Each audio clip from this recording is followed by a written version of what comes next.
4% interest అనేది మా post office అనేది ఇవ్వడం జరుగుతుంది. ఈ పోస్ట్ ఆఫీస్ అకౌంట్ ఓపెన్ చేసిన తర్వాత మీకు పాస్బుక్ అనేది ఉండదండి. మామూలు బ్యాంకులో పాస్బుక్ ఇవ్వరు. మాకు ఒక ఇలా ఒక వర్చువల్ కార్డు ఉంటుందండి. ఈ కార్డు దీని బేస్లోనే నాకు ఇందాక చెప్పాను మీకు account number, SIM number, phone number ఇవన్నీ మొత్తం కూడా నేను రాసిస్తాను. ఇదే మీకు పాస్బుక్.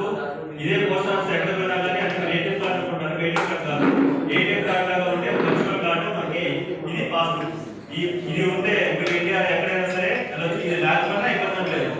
మీరు జస్ట్ మీ ఫోన్ నెంబర్ చూస్తే సరిపోతుంది. దీని ద్వారానే మనం మొత్తం కూడా పోస్ట్ ఆఫీస్ అనేది అకౌంట్ అనేది ఆపరేట్ చేస్తూ ఉంటాం. దీన్ని స్కాన్ చేస్తే మీకు ఉన్న డీటెయిల్స్ మొత్తం కూడా దాంట్లో ఆపరేట్ చేస్తాం. దాని డీటెయిల్స్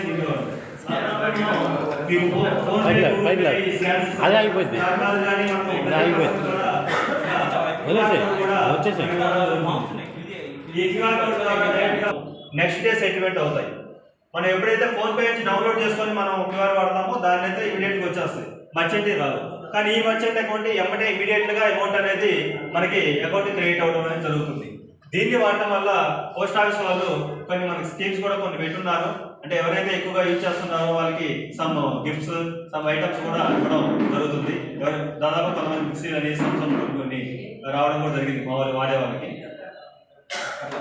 మెయిన్ మనం పోస్ట్ ఆఫీస్ ఇక్కడికి మేజర్గా రావాలంటే ఇప్పటి వరకు ఏంటంటే పోస్ట్ ఆఫీస్ అకౌంట్ ఎలా ఓపెన్ చేసుకోవాలి, దాంట్లో మామూలుగా కొన్ని ఫీచర్స్ చెప్పామంటే, కానీ మేజర్గా ఇక్కడికి